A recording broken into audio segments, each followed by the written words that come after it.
Chapter 1289 तुसी की लड़ाई।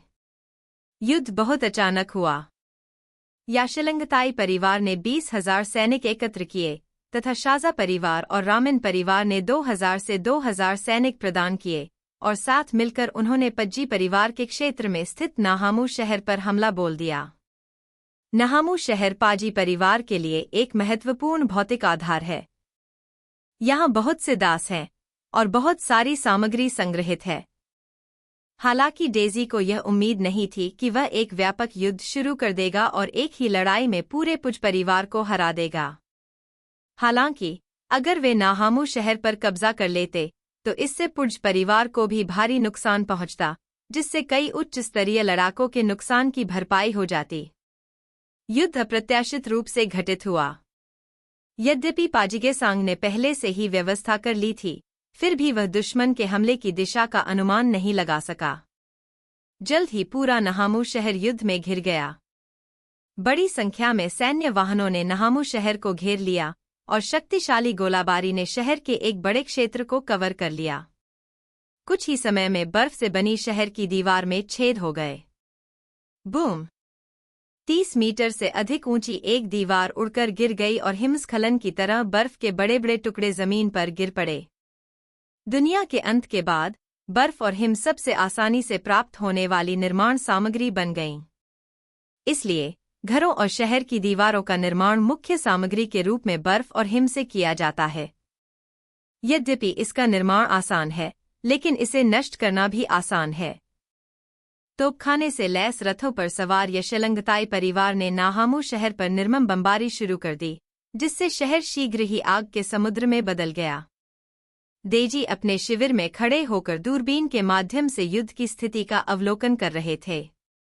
अपनी स्वयं की मारक क्षमता को निर्दयतापूर्वक पुज परिवार के शहर को नष्ट करते हुए तथा पुज परिवार के निजी सैनिकों और दासों को मारते हुए देखकर वह गर्व महसूस करने से खुद को रोक नहीं सका। उन्होंने अपने पास बैठे लामिन ओजू और शियाजा ग्यात्सो से कहा, इस तरह के शहर को हमारा याशलंगताई परिवार पलक झपकते ही नष्ट कर सकता है। यह मेरे आदेशों की अवहेलना की कीमत है। लामिन ओजू और शियाजा ग्यात्सो जब इस दृश्य को देखे तो वे थोड़े पीले पड़ गए। उनका परिवार पुर्ज के परिवार जैसा ही है। शहरी क्षेत्रों को छोड़कर, जहां अभी भी मुख्य निर्माण सामग्री के रूप में प्रबलित सीमेंट कंक्रीट का उपयोग किया जाता है, अधिकांश क्षेत्रों में अभी भी मुख्य निर्माण सामग्री के रूप में बर्फ का उपयोग किया जाता है। आज याशलंगताई परिवार आसानी से नाहामू शहर को नष्ट कर सकता है और कल वे अपने परिवार के शहर को भी उसी तरह नष्ट कर सकते हैं। यहाँ की युद्ध रिपोर्ट तुरंत ही पुर्ज परिवार को भेज दी गई। खुफिया जानकारी मिलने के बाद पाजिगेसांग ने तुरंत परिवार की निजी सेना को सहायता के लिए नाहामू शहर जाने के लिए बुलाया। सामरिक दृष्टि से महत्वपूर्ण इस शहर को किसी और को नहीं सौंपा जाना चाहिए। हालांकि सुरक्षा कारणों से वह झांग यी की मदद लेने के लिए पहले झांग यी के पास आया। मैं तुम्हें कार्रवाई करने की हिम्मत नहीं दे सकता, लेकिन मुझे उम्मीद है कि तुम टीम का पता लगा सकते हो। अगर झांग की कार्रवाई करता है तो तुम्हें बस उसे रोकने में मदद करनी होगी। झांग यी ने सिर हिलाया, मैंने यही कहा था। उसने पहले भी जांगफू की शक्ति देखी थी और यह वास्तव में शक्तिशाली थी।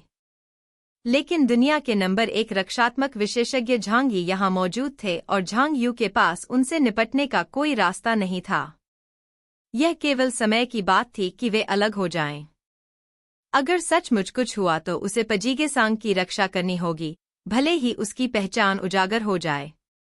आखिरकार वह सभी प्रमुख क्षेत्रों से स्वतंत्र है और किसी का भी नहीं है, इसलिए उस पर इतने सारे प्रतिबंध नहीं हैं। पाजिगेसांग को बहुत आश्चर्य हुआ।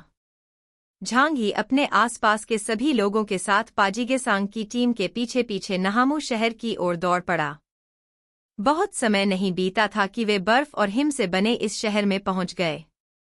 लेकिन युद्ध के पैमाने को देखने के बाद झांग यी और उसके साथी चुप हो गए। मेरी कल्पना में लगातार गोलीबारी का दृश्य उतना तीव्र नहीं था। 3 प्रमुख परिवारों के गठबंधन बलों में कुल 22,000 लोग हैं। उनके मुख्य हथियार कुछ छोटे कैलिबर की तोपों से सुसज्जित संशोधित स्नोमोबाइल हैं। आखिरकार दक्षिण पश्चिम क्षेत्र में उन्नत सैन्य तकनीक नहीं है। आजकल बर्फ के रास्ते बड़ी क्षमता वाली तोपों को तेजी से ले जाना कठिन है। इसलिए यद्यपि युद्ध के मैदान में लड़ाई तीव्र दिख रही थी, फिर भी आधे घंटे तक लड़ने के बाद वे हामू शहर पर कब्जा करने में असफल रहे। झांग यी को लगा कि यह स्थान एक शताब्दी से भी अधिक समय पहले हुए सरदारों के बीच युद्ध जैसा था या उससे भी बदतर। मानो वह जान गया था कि झांग यी के मन में क्या है। पाजी गेसांग ने झांग यी से कहा, ऐसा नहीं है कि दक्षिण पश्चिम क्षेत्र में बड़े हथियार नहीं हैं, लेकिन परिवहन की स्थिति और पर्यावरणीय बाधाओं के कारण उन्हें केवल गोदामों में ही रखा जा सकता है। झांग यी ने पूछा, तो मिसाइलों के बारे में क्या? दक्षिण पश्चिम क्षेत्र में ये संभवतः नहीं होंगी, है न? यद्यपि दक्षिण पश्चिम क्षेत्र के पास डेथ ऑफ लव पर प्रक्षेपण नियंत्रण नहीं है, फिर भी उसके पास मिसाइलें हैं। पाजी गेसांग ने हल्के से मुस्कुराते हुए कहा, ये चीजें केवल हमारे पाजी परिवार के पास ही हैं। दुनिया के अंत से पहले पुर्ज परिवार के पास स्नो रीजन हाईलैंड्स में सबसे शक्तिशाली शक्ति थी। यहाँ तक कि स्नो रीजन की सेना भी पुर्ज परिवार के नियंत्रण में है। पाजी गेसांग की आंखें थोड़ी गहरी हो गईं और उन्होंने धीरे से कहा, यदि यह घातक हथियार न होता तो हमारा पाजी परिवार बहुत पहले ही नष्ट हो गया होता। झांग यी को अभी आश्चर्य हुआ कि कैसे पुर्ज परिवार सही समय, स्थान और लोगों के बिना 2.5 साल तक हिम क्षेत्र में जीवित रह सका। उन्हें यह समझ में आ गया था कि जब तक दूसरा पक्ष अंडरटेकर को नहीं भेजता, तब तक पुर्ज परिवार उन आधुनिक और सबसे उन्नत हथियारों का उपयोग नहीं करेगा। यह जांच और संतुलन का रिश्ता है। जब वे बातचीत कर रहे थे, तब तक वे नहामू शहर पहुंच चुके थे। नाहामू शहर के रक्षक पराजित हो गए और उन्होंने शहर का आधे से अधिक हिस्सा खो दिया। लेकिन जब उसने देखा कि सेना आ रही है और यह पुर्ज परिवार का मुखिया है जो व्यक्तिगत रूप से उसकी सहायता के लिए आया है, तो उसे अचानक आत्मविश्वास महसूस हुआ। परिवार का मुखिया यहाँ है।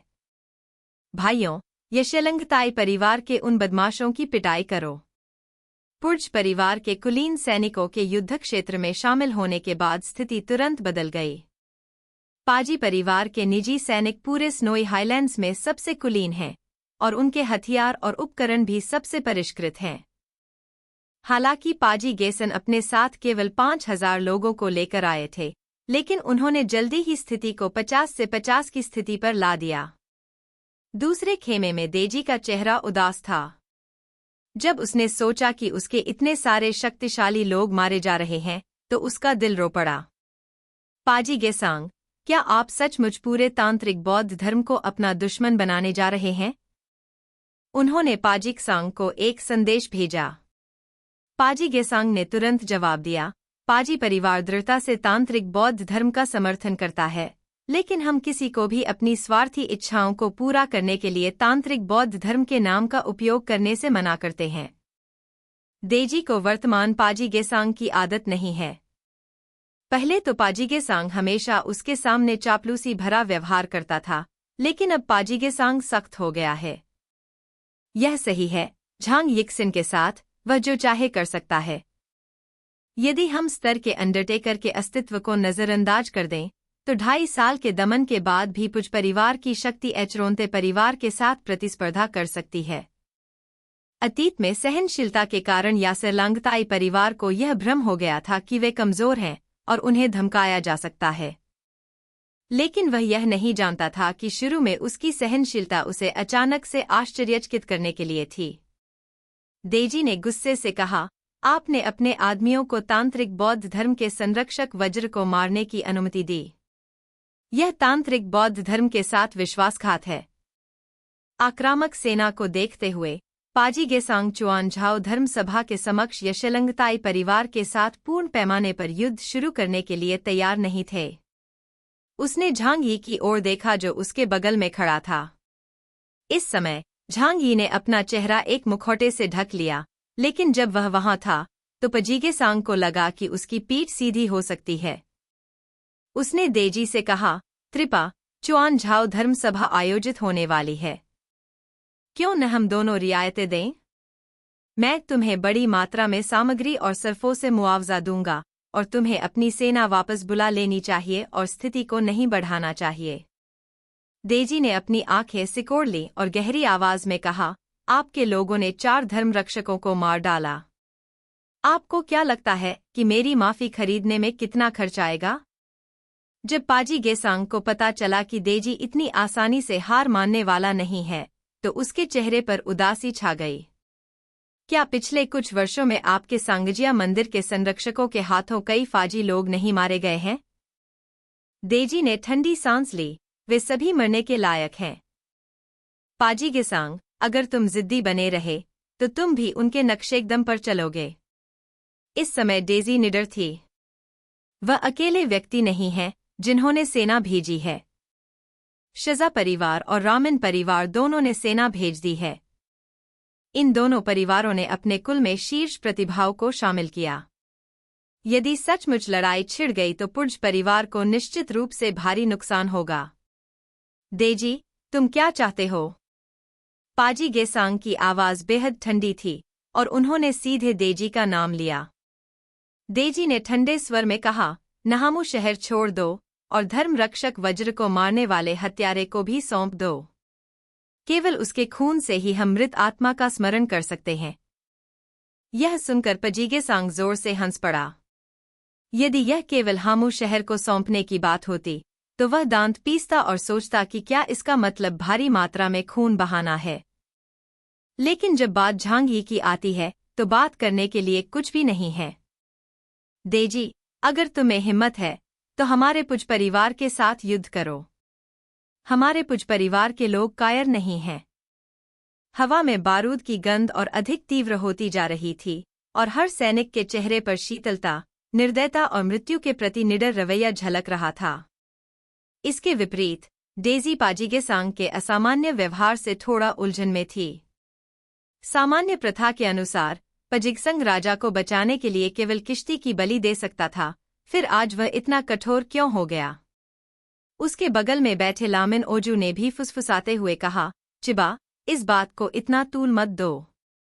हमारे 4 सरदार परिवारों के बीच की आंतरिक लड़ाई पूरे दक्षिण पश्चिम क्षेत्र को कमजोर कर देगी।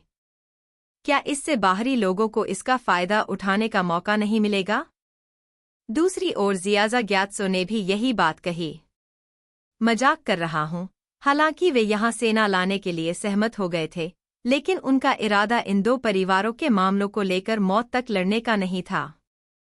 इस समय उन्हें कोई लाभ नहीं मिल सका। सभी 4 पार्टियों को हार का सामना करना पड़ा और कोई भी विजेता नहीं हुआ। डेजी का पुज परिवार के साथ पूर्ण पैमाने पर युद्ध करने का कोई इरादा नहीं था। कुछ चर्चा के बाद कई लोगों ने पाजीगेसांग को एक सुझाव दिया। इधर पाजीगेसांग ने देजी के अनुरोध को सुना और उस पर काफी देर तक चर्चा की। एक दूसरे से बात करने के बाद उसने झांग यी को जटिल आंखों से देखा। झांग यी को अन्य लोगों की बातचीत पर कान लगाने का कोई शौक नहीं था। वह बस दूर से ही दृश्य देखता रहा। पाजीगेसांग के चेहरे पर अभिव्यक्ति को देखते हुए वह मन ही मन मंद मुस्कुराया, यह जानते हुए कि यह बूढ़ा आदमी निश्चित रूप से उसे कार्रवाई करने देगा। यह देखकर पाजीगेसांग ने उससे यह बात नहीं छिपाई। हम स्थिति को और बढ़ाना नहीं चाहते, इसलिए हमने एलियंस के बीच निर्णायक लड़ाई के माध्यम से इस मुद्दे को हल करने का विकल्प चुना है। डेजी द्वारा प्रस्तावित योजना यह थी कि प्रत्येक पक्ष 3-3 एलियंस को भेजेगा और राउंड रॉबिन तरीके से लड़ेगा। विजेता का निर्धारण तभी हो सकता है जब एक पक्ष के सभी एलियंस पराजित हो जाएं। एक बार जब यशेलंगताई, लामिन और शाजा की गठबंधन सेनाएं जीत जाती हैं, तो पाजी परिवार को पूरे नाहामू शहर और उन लोगों को सौंपना होगा जिन्होंने 4 धर्मरक्षकों को मार डाला था। यदि पुर्ज परिवार जीत जाता है तो केवल 2000 सर्फों और 1000 मवेशियों और भेड़ों की बलि देकर मामला सुलझाया जा सकता है। चूंकि मामला झांग यी से जुड़ा था, इसलिए पाजीगेसांग ने अकेले निर्णय लेने की हिम्मत नहीं की, इसलिए उसने झांग यी को निर्णय लेने दिया। झांग यी ने पाजीगेसांग पर नजर डाली। यदि सचमुच लड़ाई छिड़ जाए तो क्या आप निश्चित है कि आप जीत पाएंगे? पाजीगेसांग ने भौहें सिकोड़ी, एक पल सोचा और फिर कहा, तीनों परिवारों के पास गुरु हैं और मैं उनकी ताकत को अच्छी तरह से जानता हूँ। लेकिन मैं सांगजिया मंदिर के भिक्षुओं के बारे में निश्चित नहीं हूँ। उन्होंने सांगजिया मंदिर में ब्यूरियल मास्टर के साथ अभ्यास किया। भले ही उन्हें ब्यूरियल मास्टर की थोड़ी सी शक्ति ही मिली हो, वे जल्दी ही अपनी ताकत में सुधार कर सकते थे। इसलिए मुझे यकीन नहीं है कि उन भिक्षुओं में कोई छिपा हुआ गुरु है या नहीं। उनके अंगरक्षक सोलांग देजी का योग्यता सूचकांक 9800 अंक है। वह पुर्ज परिवार में सबसे अच्छे गुरु हैं और अत्यंत शक्तिशाली हैं। मोटोकिगावा सहित 4 लोगों की मृत्यु के बाद यासेलंगताई परिवार में कोई भी ऐसा नहीं था जो उनसे प्रतिस्पर्धा कर सके। हालांकि कोई भी सांगा मठ से विरासत में मिली तांत्रिक बौद्ध धर्म की रहस्यमय शक्ति को कम आंकने की हिम्मत नहीं करता। झांग यी ने इस बारे में सोचा और निर्णय लिया कि वह कोर्ट में जा सकते हैं। लेकिन अगर वह कोई कार्रवाई करता है तो वह अंडरटेकर की नज़रों में आ सकता है। इस घटना ने इतनी बड़ी हलचल मचा दी है कि उन्हें विश्वास नहीं होता कि सांगजिया मंदिर के लोगों के पास कोई बैकअप योजना नहीं है। इस समय अपनी पहचान उजागर करने और अंत्येष्टिकर्ता के साथ विवाद करने की कोई आवश्यकता नहीं है। हालांकि उसके आसपास शक्तिशाली अजनबियों की कोई कमी नहीं है। झांग यी ने अपने पीछे लियांग यू को देखा। झांग यी की तरह वह भी चांदी ग्रे कवच से ढकी हुई थी, एक चांदी की लोमड़ी की तरह। कवच उसके शरीर पर फिट बैठता था, जिससे उसकी लंबाई और सुडौल आकृति उजागर होती थी तथा लोगों को ऐसा लगता था कि वह पूरी शक्ति और लचीलेपन से भरी हुई है। क्या तुम तंत्र के गुरु से लड़ना चाहते हो? झांग यी ने पूछा। झांग यी लियांग यू की ताकत के बारे में बहुत स्पष्ट थे। किनलिंग में लड़ाई के बाद उसे झांग यी द्वारा दी गई पृथ्वी सेंटीपीड की उत्पत्ति प्राप्त हुई। इस समय उसकी योग्यता सूचकांक 9800 अंक तक पहुंच गया था। एक मार्शल आर्ट मास्टर की शक्तिशाली लड़ाकू क्षमता के साथ अब उसके पास एक लड़ाकू शक्ति है जो उसकी अपनी अलौकिक शक्ति सूचकांक से भी अधिक है। यदि वह नज़दीक होती और रक्षाहीन होती तो इप्सिलन एक क्षण में ही मिट्टी के टुकड़े में बदल जाती। इसके अलावा लू केरन द्वारा उसके लिए तैयार किए गए कवच के साथ यदि वह पूरी तरह से सशस्त्र होकर स्नो रीजन हाईलैंड्स में आती है तो इप्सिलॉन के नीचे उसका कोई प्रतिद्वंद्वी नहीं होगा। लियांग यू को कोई आपत्ति नहीं थी और उसने सिर हिला दिया। वह शब्दों के मामले में बहुत मितव्ययी है और अपनी पहचान छिपाने के लिए वह बाहरी लोगों के सामने बहुत कम बोलती है। इसके अलावा वह पहले ही इस तथाकथित तांत्रिक बौद्ध धर्म का असली चेहरा देख चुकी थी और उसे इन लोगों से कोई सहानुभूति नहीं थी। यदि उनसे कार्रवाई करने को कहा जाएगा तो वह कार्रवाई करेंगी। क्या मैं तुम्हें मार सकता हूँ? लियांग यू ने शांति से पूछा। पजीगे सांग ने जल्दी से कहा, राउंड रॉबिन लड़ाई का उद्देश्य मारना है। मिस, आप जितना चाहे हमला कर सकती हैं, दया दिखाने की कोई जरूरत नहीं है। वह चाहता था कि झांग यी के आसपास के लोग पुर्ज परिवार के सभी रीढ़धारी सदस्यों को मार डालें। झांग यी ने सिर हिलाया, तो आपको इससे सहमत होना चाहिए। पाजीगे सांग ने राहत की सांस ली। यद्यपि वह लियांग यू की ताकत के बारे में निश्चित नहीं था, फिर भी उसने झांग यी पर भरोसा किया और लियांग यू से कार्रवाई करने के लिए कहा। पाजीगे सांग ने तुरंत देजी को बताया कि वह देजी के अनुरोध से सहमत हैं। झांग यी ने अपनी ठुड्डी सोलांग देजी की ओर उठाई जो पाजीगे सांग के पास खड़े थे। आप पहले जाइए। हालांकि वह जानता था कि लियांग यू बहुत मजबूत है, लेकिन झांग यी ने कभी जोखिम लिया था?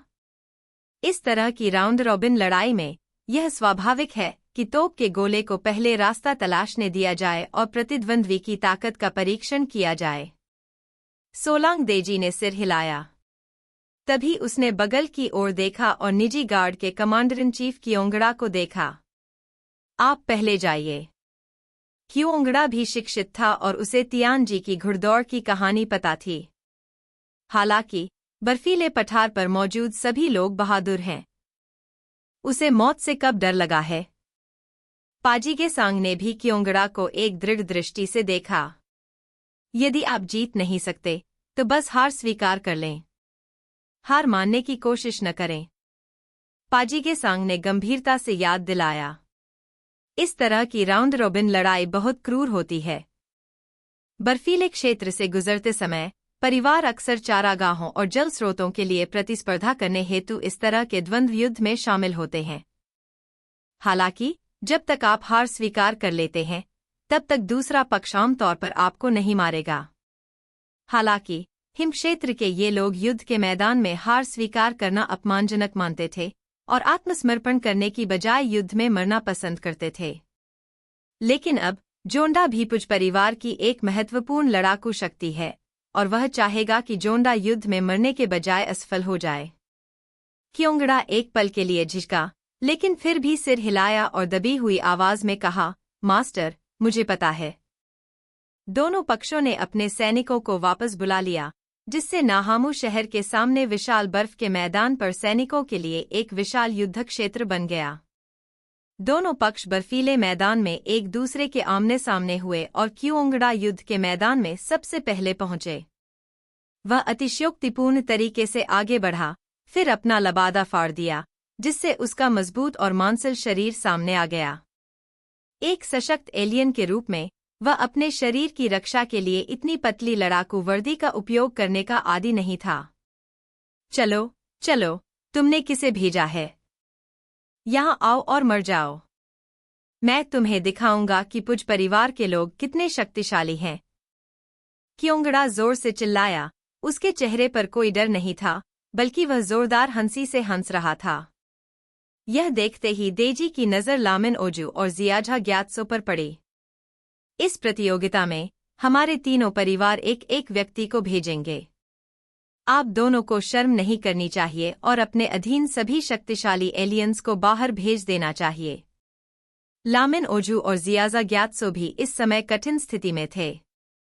3 पर 3 राउंड रॉबिन मुकाबले में आक्रमण करने वालों के लिए बच पाना मूलतः कठिन होता है। लड़ाई के अंत में 5 लोगों का मरना और एक व्यक्ति का बच जाना सामान्य बात थी। यहाँ तक कि सबसे बुरे क्षण में भी सभी 6 लोगों की मृत्यु हो गई। वे अपने विदेशी लोगों को युद्ध में शामिल होने देने के लिए अनिच्छुक थे, लेकिन अब जब वे यहाँ थे तो किसी को भेजे बिना वे डेजी को संतुष्ट नहीं कर सकते थे। वे सांगजिया मंदिर और यशलांगताई परिवार के वंशजों को अपमानित करने का जोखिम नहीं उठा सकते। लामिन ओजू का चेहरा पीला पड़ गया और उसने अनिच्छा से कहा, हमारे लामिन परिवार के योद्धाओं को पहले लड़ने दो। चूंकि यह राउंड रॉबिन लड़ाई है, इसलिए दोनों पक्षों को सबसे मजबूत व्यक्ति को अंत में बचाना होगा। इसलिए उसके अधीनस्थों को पहला कदम उठाने दें, क्योंकि इससे उनके जीतने की संभावना सबसे अधिक होगी। पहले गेम में कोई भी पक्ष दूसरे पक्ष की ताकत का परीक्षण करने के इरादे से अपने सबसे शक्तिशाली लोगों को नहीं भेजेगा। लामिन ओजू ने मुकाबले की मांग की और देजी और शियाझा ग्यात्सो को कोई आपत्ति नहीं थी। वह पीछे आई और अपने दाहिने हाथ के आदमी में से एक को बुलाया। ग्लर, यहाँ आओ। 2 चोटियों वाला एक मोटा आदमी रामिन ओजू के पास आया और झुककर प्रणाम किया। गुरुजी, क्या आप चाहते हैं कि मैं लड़ूं? उसकी त्वचा काली और फटी हुई थी और वह किसी कुलीन व्यक्ति की तरह नहीं दिखता था, बल्कि एक चरवाहे की तरह दिखता था जो बर्फीले पठार पर हर जगह पाया जा सकता था। गेलुओ वास्तव में रामिन परिवार से नहीं है और उसका कोई उपनाम भी नहीं है। यह उपनाम ऐसा है जिसे केवल बर्फीले क्षेत्र के कुलीन लोग ही धारण करने के योग्य हैं। रामिन ओजू ने अपने वफादार अधीनस्थ प्राकृतिक अलौकिक शक्तियों वाले इस चरवाहे को देखा, जिसने रामिन परिवार के लिए एक के बाद एक युद्ध जीते। यहाँ तक कि उस गर्वित महिला को भी उसकी ओर देखकर दिल में पीड़ा महसूस हुई। ग्लेर की इस लड़ाई का अंत मौत पर होना लगभग निश्चित है। क्योंकि डेजी लड़ाई देख रही थी, वह गेलू को हार स्वीकार नहीं करने दे सकती थी। यह पूरे रामिन परिवार के लिए शर्म की बात होगी और डेजी इसकी अनुमति नहीं देगा। केवल तभी जब वह मर जाएगा, यशलंगताई परिवार रामिन परिवार पर बहुत बड़ा एहसान मानेगा। उसने अपना हाथ आगे बढ़ाया। उसका दाहिना हाथ पतला था और मुर्गी के पंजे जैसा दिखता था। उसने अपना हाथ ग्लेर के सिर पर रखा। गेर, तुम्हें इस लड़ाई में अच्छे से लड़ना चाहिए और रामिन परिवार के लिए अपनी प्रतिष्ठा नहीं खोनी चाहिए। अगर तुम जीत गए, तो मैं तुम्हें अब से आधिकारिक तौर पर रामन परिवार का सदस्य बनने की अनुमति दे सकता हूँ। भले ही तुम लड़ाई में मर जाओ, लेकिन तुम्हारे बेटे का कुलीन उपनाम रामन ही रहेगा। गेसांग की आंखें उत्साह से भरी थीं। एक उपनाम प्राप्त करना और हिंग क्षेत्र गाओचू में सबसे महान उपनाम का सदस्य बनना इस जीवन में उनकी सबसे बड़ी इच्छा है। मैं आपकी आज्ञा का पालन करूंगा, मेरे प्रभु। गेलर खड़ा हुआ और जब वह झुका तो उसका शरीर लामिन ओजू के शरीर से लगभग 2 गुना बड़ा था। यह व्यक्ति, जो 2 मीटर से अधिक लंबा और भूरे भालू जितना बड़ा था, सेना की टुकड़ी के बीच से होकर युद्ध क्षेत्र की ओर बढ़ रहा था। क्योंगड़ा और गेसांग कई 100 मीटर की दूरी पर खड़े होकर एक दूसरे को उदासीनता से घूर रहे थे। उनकी नज़र में दूसरा व्यक्ति चींटी जितना छोटा था, लेकिन वे दोनों विशालकाय व्यक्ति की आभा बिखेर रहे थे। वह एक ऐसी आभा थी जिसका ताकत से कोई लेना देना नहीं था, बल्कि एक निडर आभा थी। यह एक योद्धा की आभा थी। क्योंगड़ा ने अपने चेहरे की मुस्कान दबा ली और उसका भाव अत्यंत गंभीर हो गया। भले ही पजीगेसांग ने उसे आत्मसमर्पण करने की अनुमति दे दी हो, लेकिन वह जानता था कि वह ऐसा नहीं करेगा। यदि 4 प्रमुख परिवारों की सेनाएं आत्मसमर्पण कर देतीं, तो यह पूरे हिंग क्षेत्र के लिए अपमान की बात होती, जिसे स्वीकार करना मृत्यु से भी अधिक कठिन होता। लेकिन चूंकि मैं मरने जा रहा हूं, इसलिए बेहतर होगा कि मैं शान से मरूं और युद्ध के मैदान में अपने गर्म खून को भव्य तरीके से बहाऊं। झांग यी, लियांग यू और अन्य लोग ठीक पीछे थे, बिना पलक झपकाए लड़ाई को देख रहे थे। झांग यी अहंकारी नहीं है। उसकी योग्यता का स्तर इन लोगों से अधिक है, लेकिन उसका युद्ध अनुभव पर्याप्त नहीं है। मजबूत लोगों के बीच लड़ाई देखना सीखने का एक बड़ा अवसर है। लियांग यू अधिक केंद्रित लग रही थी, क्योंकि वह भी शीघ्र ही मुकाबले के लिए मंच पर आने वाली थी, इसलिए उसे प्रत्येक प्रतिद्वंद्वी की क्षमताओं को याद रखना था। क्योंगड़ा और ग्लेर दोनों ने पहले अवसर पर अपनी विशेष क्षमताओं का उपयोग किया। क्रोधित किंग कॉन्ग। 8 भुजाओं वाला वज्र। ऐसा प्रतीत होता है कि ये तांत्रिक अनुयायी वज्र नाम का प्रयोग करना पसंद करते हैं। आखिरकार, वे बुद्ध और बोधिसत्व के कोड नामों को छूने की हिम्मत नहीं करते। क्योंगड़ा काले कपड़े से ढके एक विशालकाय व्यक्ति में परिवर्तित हो गया, जिसकी आंखें क्रोधित थीं और शरीर परिष्कृत काले लोहे जैसा था। ग्लेर का पहले से ही विशाल शरीर थोड़ा और बड़ा हो गया, और उसकी बगल में एक मोटी भुजा भी विकसित हो गई। रामन परिवार की ओर से एक अजीब आदमी तुरंत उसके सामने आ खड़ा हुआ। गेलू ने उन्हें पकड़ने के लिए तेजी से हाथ बढ़ाया। राक्षसों को वश में करने वाला मूसल, वज्रदंड, राक्षसों को वश में करने वाला चक्र तथा राक्षसों को दबाने वाली तलवार, 8 वस्तुओं के 4 जोड़े, सभी उसके हाथों में थे। क्योंगड़ा की मार्शल आर्ट में एकमात्र अनोखी बात उसका लौह शरीर था। परिवर्तन के बाद उनमें से प्रत्येक ने धरती को हिला देने वाली दहाड़ लगाई, और फिर दोनों दिग्गजों ने अपने पैरों के नीचे बर्फ और बर्फ की जमीन को कुचल दिया और एक पल में एक दूसरे की ओर दौड़ पड़े। आहा! आहा! यह दहाड़ बहुत शानदार थी, किसी पागल की तरह, जिसमें मरने का दृढ़ निश्चय और लड़ने की शानदार इच्छाशक्ति थी। दोनों व्यक्तियों के पैरों के नीचे 2 टूटी हुई बर्फ और हिम सड़कें रह गईं, और उनके पीछे बर्फ और हिम से भरा आकाश ऊपर उठ गया। कुछ सेकंड बाद दोनों किंग कांगों में जोरदार टक्कर हो गई।